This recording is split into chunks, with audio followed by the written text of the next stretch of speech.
The 2020 US presidential election has been a real nail-biter, and from the looks of it, it's going to be a close call. Now remember, the magic number here is 270, and that is the number that each candidate needs, 270 electoral college votes to take the White House. Now Joe Biden as of now has 264 electoral votes, while Donald Trump has 214 electoral votes.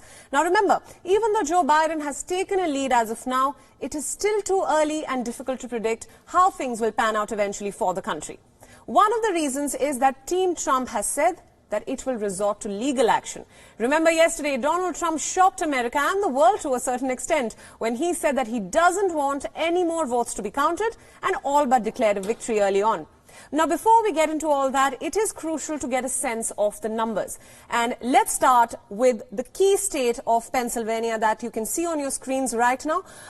You can also see some of the projections of the votes that have been counted. And as far as now is concerned, Donald Trump is leading in the state with 50.9% of the votes, while Trump is lagging with 47.9% of the votes. Now, remember that this is a keystone state, as it is known as, and as of now, Joe Biden is not too far behind with 47.9% of the votes. Pennsylvania is also among a handful of battleground states where Donald Trump and Biden are narrowly contesting.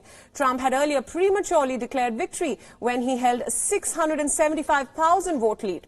His lead then slipped down to more than half, making it a tight race in Pennsylvania, as we can see from these figures right now. Officials are not allowed to process mail-in ballots until the election day. And remember, votes are still coming in and counting is still going on. Even though the votes have stopped, the counting, that is still going on. So it is still too early to call the results as of now. And the fact remains that most of the mail-in ballots are expected to favor Biden, while in-person voters are expected to favor Donald Trump. More than 1 million votes are yet to be counted, so we will have to wait to know the result. Now remember, Trump won Pennsylvania by a small margin in 2016. However, the Democrats consider the state to be a key part of the blue wall. Both candidates have held multiple election rallies in Pennsylvania. Let's move on now and take a look at the key states of Michigan and Wisconsin. Now remember, these are also two crucial Midwestern states where stakes were high. Joe Biden won both the states by a narrow margin earlier. Now, let's start by talking about Michigan. As you can see on the screens right now, Joe Biden got 50.3% votes, while Donald Trump got 48.1% votes. Meanwhile, in Wisconsin, Joe Biden got 49.6% votes, while Donald Trump got 48.9% votes. A razor-thin margin, that is. Now, if you look at the screen right now, we know that the state of Wisconsin had 10 electoral votes to offer. Electoral votes are very important here. Each candidate needs 270 to take the White House, and Wisconsin has 10 electoral votes to offer the candidates. Now, once again, remember that Michigan and Wisconsin slipped away from the Democrats 4 years ago as voters chose Donald Trump. But this time around, these two states brought Biden closer to the magic number of 270 electoral votes. And with this, we can see that the crumbling blue wall is getting stronger to a certain extent. Now, Biden is 6 electoral votes away from being called the president-elect. Let's move on to Nevada now. Nevada is a state with 6 electoral votes where Biden is leading with 49.3% of the votes. And if Biden manages to win Nevada, it would effectively put an end to Trump's tenure in the White House. That's why this state of Nevada happens to be a crucial one, a battleground one in the tight race to the White House. Now, again, we will have to wait as Nevada is still counting votes. Remember, this election has been unprecedented to a large extent simply because of the fact that the US faces a pandemic. It remains the worst affected from the pandemic as of now, and still more than 100 million votes have come in, so the voter turnout has been unprecedented. For now, clarity is being followed by a number of controversies as well. President Trump's campaign team has filed lawsuits in Pennsylvania, Michigan and Georgia. And these new filings demand a better access for campaign observers to locations where ballots are being processed and counted. The Trump campaign is also seeking to intervene in a Pennsylvania case. It deals with whether ballots received up to 3 days after the election day can be counted. Moreover, the Trump campaign is also demanding a recount of votes in Wisconsin as they allege irregularities in several counties. Now remember, the Trump administration has time again pointed out false or made allegations of fraud between the months of campaigning and has said that there is suspected fraud in the mail-in voting system in America without any evidence whatsoever. Now, every election has its challenges, but this one particularly was one of the most unpredictable ones.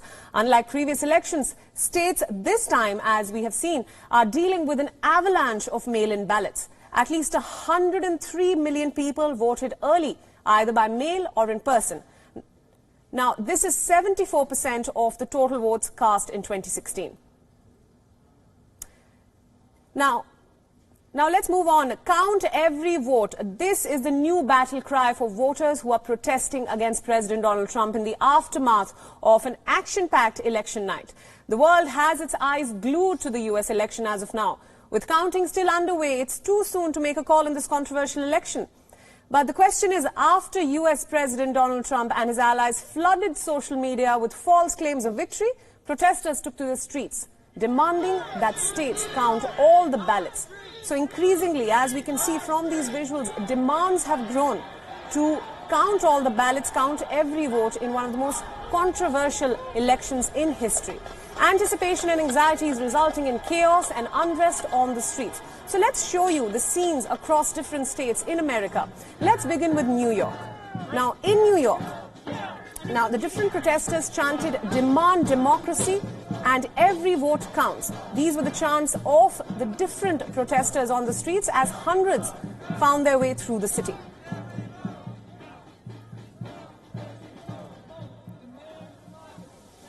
Thousands of people marched past luxury stores on Manhattan's Fifth Avenue in what they called a celebration of justice, fairness, and democracy.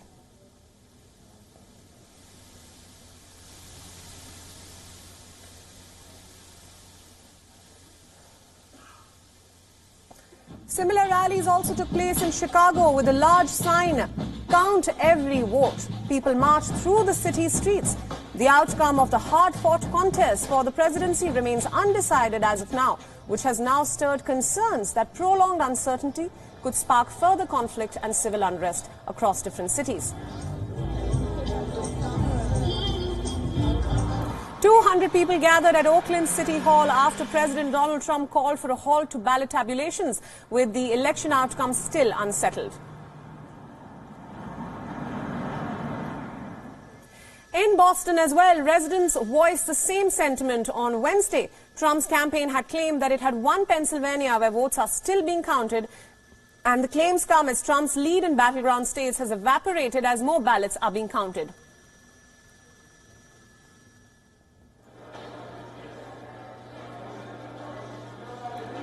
The process has taken longer than usual as a result of the COVID-19 pandemic and, of course, extraordinarily high turnout when it comes to votes.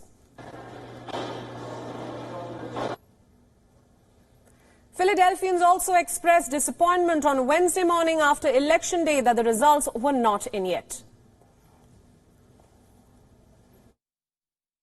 I just don't understand this country at all. It should have been a clear victory for Joe Biden. It will be, I believe, but the fact that so many people supported the man who did not lead us during the coronavirus is outrageous. It's as if it didn't happen. 250,000 Americans dead because this guy can't figure out how to respond to it, and they voted for him anyway. I don't get it. I'm distraught. He should have been soundly defeated last night. But this is the system we have. The Trump campaign has also filed lawsuits in Michigan and Pennsylvania seeking to halt vote counting. Pennsylvania's Governor Tom Wolf has vowed that he is going to do everything in his power to make sure that every single vote counts. Let me be clear. In Pennsylvania, every vote is going to count. I'm going to fight like hell to protect the vote of every Pennsylvanian. I'm going to do everything in my power to make sure that every vote counts. Kamala Harris also tweeted her support for the count all votes demand. Now remember, President Trump and his Democratic rival Joe Biden both still have possible paths to reach the much-needed 270 Electoral College votes to win the White House. Now, for more insights into the US election, we are now being joined by Brahma Chalani, a professor of strategic studies at the Center of Policy Research in New Delhi. Now, Mr. Chalani, welcome and thanks for joining us on this broadcast. Now, this US election is turning out to be a nail-biter for sure. It's a close call. For now, predictions show that Biden seems to be leading, but it's still too early to make a call. So tell us about your predictions. Well, Joe Biden seems to be close to clinching the presidency because after his win in Michigan, he's very close to being declared the winner. Pennsylvania was important earlier, but has become less important after his win in Michigan. As far as Trump is concerned, his path to victory has now been considerably narrowed. It'll be a miracle if he manages to win. So we have to assume at this point that Joe Biden will be the next U.S. president, right. Though this election will be marred by long legal challenges by the Trump campaign. Right. Mr. Chalani, that brings me to my next question, actually. Trump yesterday shocked the world when he said that he's going to threaten legal action when he said that he wants vote tallying to stop, legitimate tallying of votes to stop, and he all but declared victory ahead of the results. So what is Trump seeking to get from these tactics, and is he actually afraid that Joe Biden may take the White House? Precisely. I think that when he made that statement at the White House, prematurely declaring victory, he knew that his path to victory had considerably narrowed and that he had virtually lost hope of being the winner, which is why he sought to question the integrity of the election process. He spoke about fraud. He spoke about the, a sad group of people who were trying to snatch victory from him. So that was his rant. But I think he had an inkling when he spoke that he probably will not be the winner.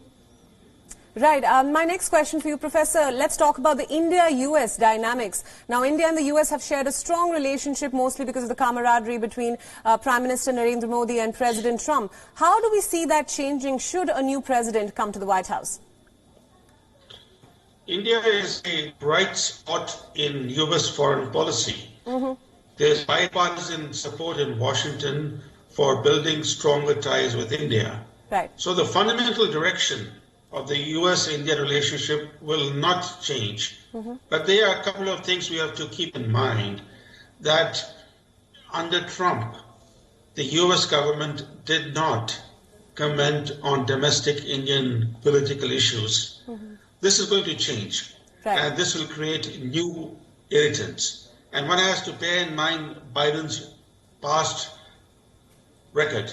When he was the senator in the early 1990s, he spearheaded the congressional move to cut off Russian supply of cryogenic engines to India's civilian space program. Cryogenic engines have no military application. They are used only in space launch vehicles to launch satellites. And he succeeded in stopping Russian supply of cryogenic engines to India. And that set back India's space program by a number of years. It took ISRO in India almost 2 decades to master cryogenic engine technology. Right. Second, recently, Biden called for India to restore, quote unquote, human rights in Kashmir. And he said that he's disappointed with Indian policies that are inconsistent with India's long tradition of secularism. So in other words, here is a guy, during the presidential campaign already spotlighting the J&K issue. And I think that this is a pointer that as president, Joe Biden will speak up on domestic Indian political issues and create new irritants where none existed. And this may have an impact on the overall direction of the US-India relationship, though the fundamentals may not change. Right. But the fact that the administration in Washington, the new administration in Washington, could be a little more activist administration in seeking to speak up on Indian domestic issues, will certainly irritate New Delhi and lead to new issues. Right. My final question for you, Professor Chilani. Now, one thing that has brought India and the United States closer of late is their common clash with China, very aggressive China at that. So, should a new president be elected to the White House, how do you see global dynamics changing? Well, first, let's keep in mind that few know what Joe Biden stands for. Absolutely, yeah. Because Biden's campaign theme was essentially that he isn't Donald Trump. Biden made the election a referendum on the incumbent rather than a choice between Biden's own policy agenda and Trump's policy agenda. So we do not know where Joe Biden stands on critical issues, including China.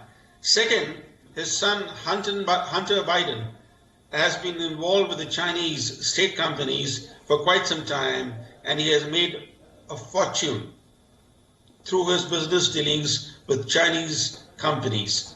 And that casts a shadow on Biden, and we do not know whether he will continue Trump's tough stance on China, though one has to acknowledge that Trump's China policy has bipartisan support in Washington, D.C., and it's unlikely that the direction of the Trump-China policy is going to change under Joe Biden. But Biden might give more space to China, he might seek to cool tensions with China, and he might take a softer approach to China. And this also has implications for India, because as we know from the recent 2+2 meeting in New Delhi, that after India's signing of the last of the 4 foundational agreements of the United States, India virtually has become part of America's security architecture. Right. But under Joe Biden, if he were to take a different stance on China or a softer stance on China, and if he were to start creating irritants in the relationship with India by commenting on domestic Indian issues, then the progress that U.S. and India have made in bringing India into the U.S. security architecture, that progress could be somewhat undone. Right. All right, Professor Chilani, thank you so much for all your insights, and thank you for joining us on this broadcast. Let's move on now. Washington, D.C. has reported stabbing incidents near the White House. 4 people have received non-life-threatening injuries and were sent to the hospital after an altercation, according to news agencies. The victims have been identified as members of far-right group Proud Boys. 1 woman, 3 men have been injured so far, and the group, which was in the news recently after President Trump refused to condemn white supremacy. The police has now asked the residents to look out for suspects armed with a knife. Earlier, the DC police notified the public with a tweet saying that they were on the lookout for a suspect. The visuals on your screen now have been posted on social media where a victim narrates how she was attacked.